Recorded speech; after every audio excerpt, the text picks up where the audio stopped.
ఓం శ్రీ మాత్రే నమః. మనం ఇందాక వీడియోలో చెప్పుకున్నాం కదా, ప్రతి షాట్లో ప్రతిదీ శ్లోకం యొక్క అర్థం తెలుసుకోవాలని.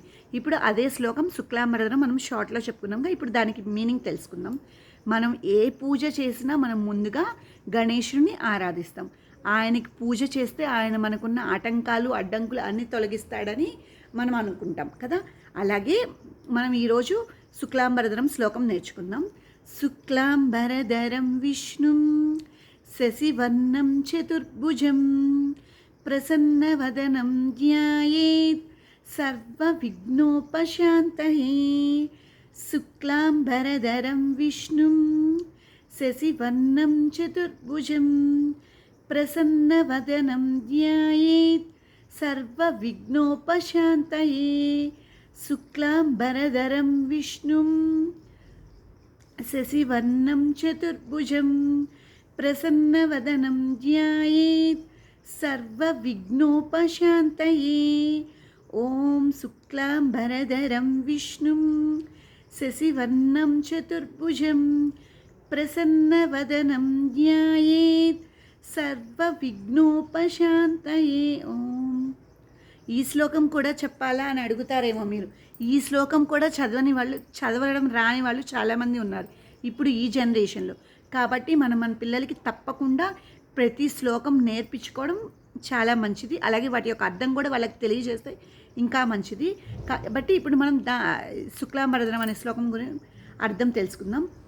శుక్లాంబరధరం అనగా తెల్లటి వస్త్రాలు ధరించిన వాడా గణేశుడా అని అర్థం. విష్ణు అన్నిటి యందును వ్యాపించిన వాడా అని అర్థం. శుక్లాంబరధరం విష్ణుం శశివర్ణం చంద్రుడి వలె ప్రకాశించేవాడు అని అర్థం. శుక్లాంబరధరం విష్ణుం శశివర్ణం చతుర్భుజం భుజం అంటే చతుర్ అంటే నాలుగు చేతులు కలిగిన వాడా అని అర్థం.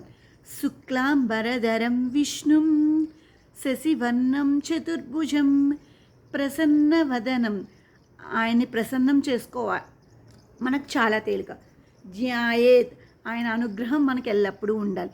సర్వ విఘ్నోపశాంతయే అంటే మాకున్న అన్ని అడ్డంకులను తొలగించి మమ్మల్ని మంచి బాటలో నడిపించు తండ్రి అని ఈ శ్లోకం యొక్క అర్థం. మళ్ళీ ఒకసారి మనం శ్లోకం గురించి తెలుసుకుందాం. శుక్లాంబరధరం విష్ణుం శశివర్ణం చతుర్భుజం ప్రసన్నవదనం ధ్యాయేత్ సర్వవిఘ్నోపశాంతయే. ఇది మన పిల్లలకు నేర్పించుకోవడం చాలా సులభకరం అండి. తప్పకుండా ఈ శ్లోకంని మీ పిల్లలకి కూడా నేర్పిస్తారని ఆశిస్తున్నాను. ఈ పని మనం పిల్లలకి చదువు చెప్పేటప్పుడు పొద్దునే స్నానం చేసి వచ్చి దేవుడి దగ్గర దండం పెట్టుకుంటూ ఈ శ్లోకం చదివించినా చాలా మంచి విశేషం అండి. మనకున్న అడ్డంకులన్నీ తొలగిస్తాడు ఆ గణేశుడు. కాబట్టి మీ పిల్లలకు కూడా ఈ శ్లోకం తప్పకుండా నేర్పియండి. నేర్పించేటప్పుడు అలాగే దీని యొక్క అర్థాన్ని కూడా తెలియచేయండి. ఓం తత్సత్ ఏతత్ఫలం శ్రీకృష్ణఫల బ్రహ్మ అర్పణమస్తు.